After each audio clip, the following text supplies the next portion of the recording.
Večer padá, světlo míří do oken.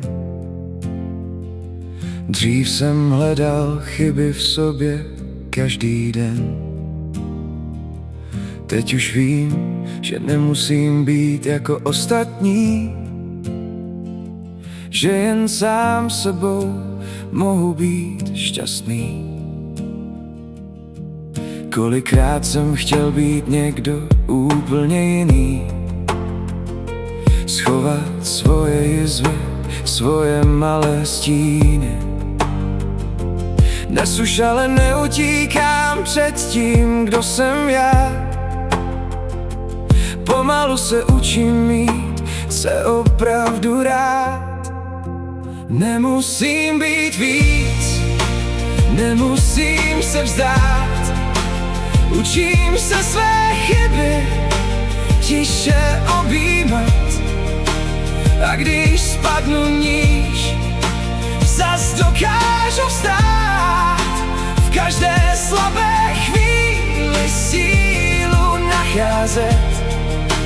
Moje srdce ví, co dlouho chtělo znát, že mám právo sám sebe milovat.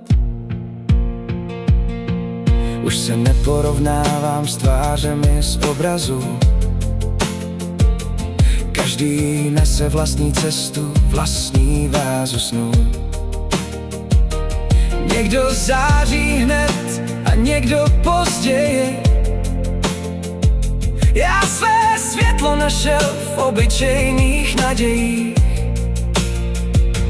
Není hanba cítit strach, ani být sám. V každém kroku blíž k svému pravému já. A když přijde noc a všechno ztratí směr, vím, že pořád stojím pevně uvnitř her. Nemusím být víc, nemusím se vzdát.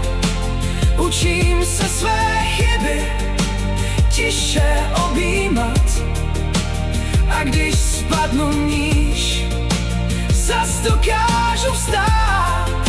V každé slabé chvíli sílu nacházet. Moje srdce ví, co dlouho chtělo znát, že mám právo sám sebe milovat. A jednou možná zjistím mezi řádky vět, že největší klid nebyl nikdy venku ve světě. Byl schovaný tam, kde jsem se bál stát. V obyčejném slově můžu se mít rád. Tak teď dýchám a už neutíkám dál. Ze všech svých pádů jsem si sílu vzal. Nemusím být někdo, koho chtějí znát. Stačí, že se učím sám sebe přijímat.